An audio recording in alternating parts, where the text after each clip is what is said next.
Hi everyone, my name is Wawa and I'm back with more Noob Gaming in HD.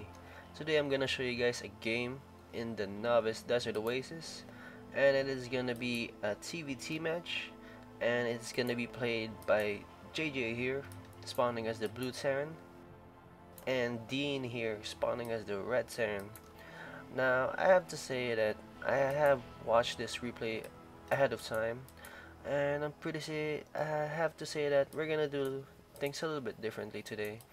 If you notice over here at the stats bar, I'm just gonna show you guys or highlight the APM tab, and you guys should know.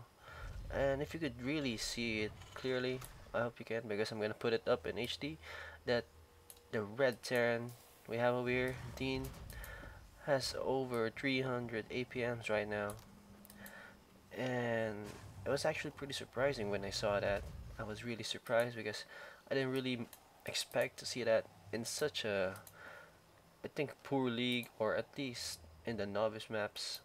So maybe this could be start of something different, like good players already uh, recognizing the different strategies that is being played in the novice maps, or maybe he's just spamming a lot.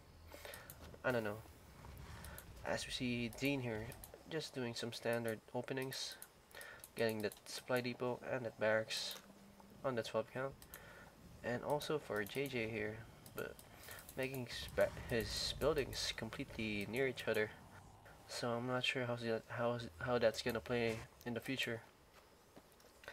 For those who don't know what APM means, APN stands for actions per minute, meaning this chart over here tallies up all your actions every minute.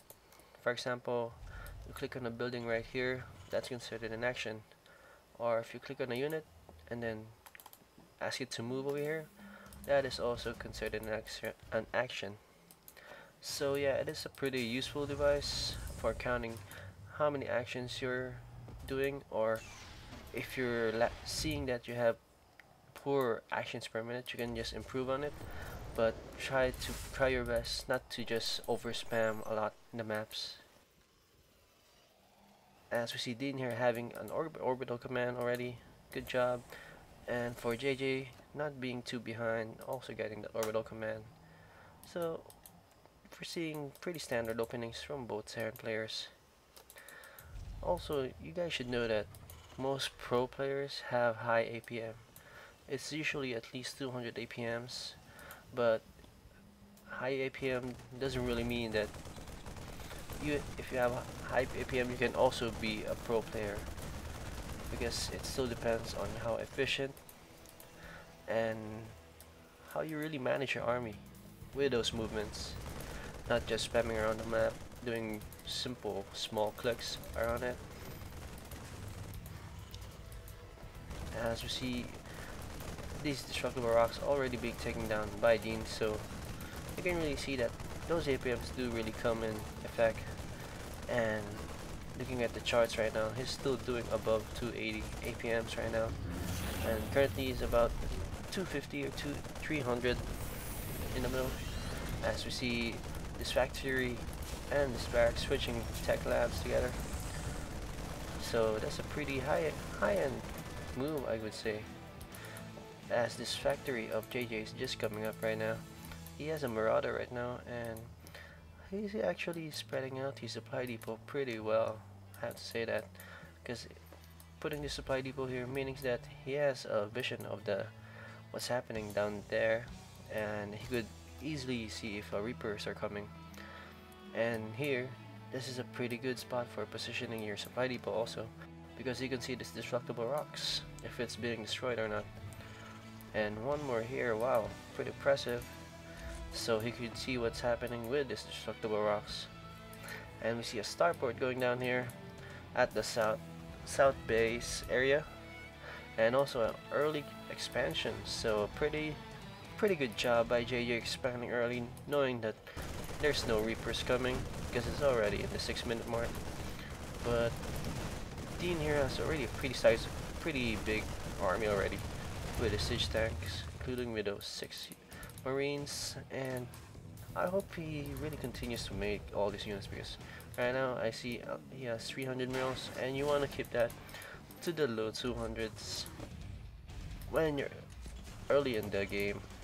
As we see Starport also going down for Dean and some missile turret, so he is aware that he's playing a Terran, and Terrans usually go for Banshees, especially in this novice maps, as this command center is about to be finished, and 2 starports now going up for JJ, and he is gonna make Banshees, so it could be a very big advantage for him going for those Banshees. But if he encounters all these Marines, it would be pretty bad for him. But if there's 2 Banshees already, it's not gonna be so bad. As we see, the Marauders here is just standing idly, not doing too much. And let's look at the APM bar again. As we see, our red Terran is still doing pretty good, doing 254 APMs. But if you look at the blue Terran, he's only averaging 35 actions per minute, and right now he's not really doing anything. Doing what his average is, he's not really doing much. And we see Dean here going for the JJ's destructible rocks, and as he takes it out, I'm pretty sure he's gonna go for a push already, and JJ's gonna be surprised here, but not really, because he already has these 2 supply depots over here, and he knows what's gonna come. And I think he's just waiting for another Banshee to come out before engage these army Dean, as those siege tanks going for siege mode, and pretty wise micro in here for JJ.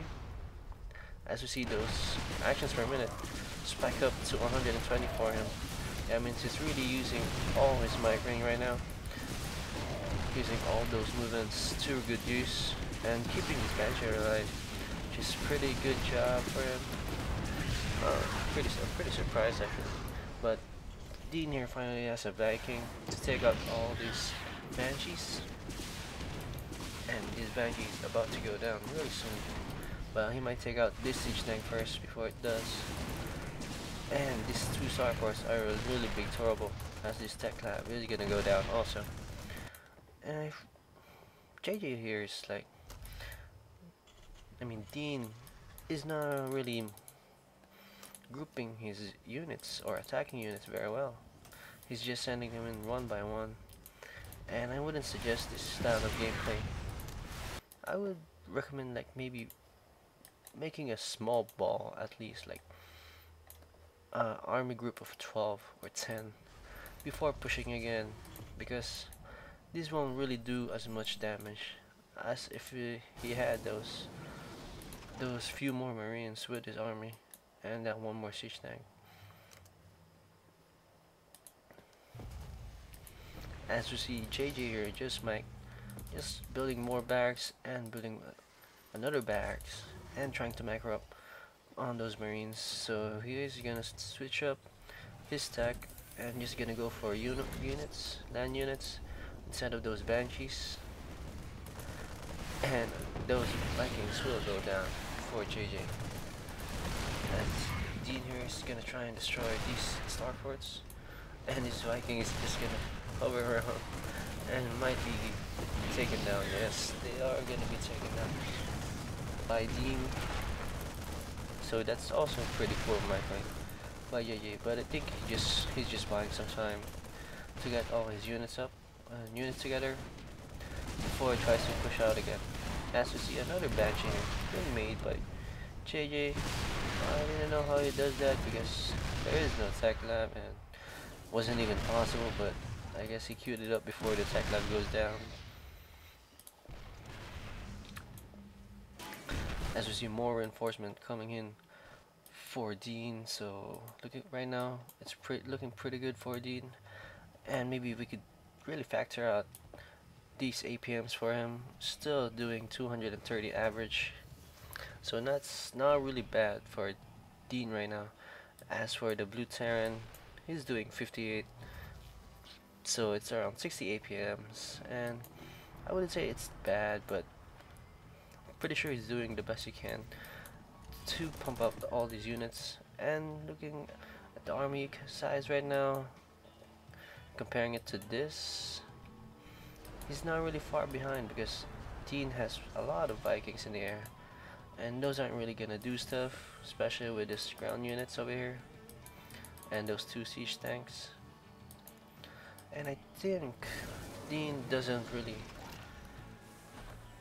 know about the expansion right here, and yeah, he doesn't really know that there's an expansion over there, so that's why he's hesitating to attack, or he's not even attacking actually, he's just guarding that ramp over here and hoping that JJ runs out of gas or minerals or something.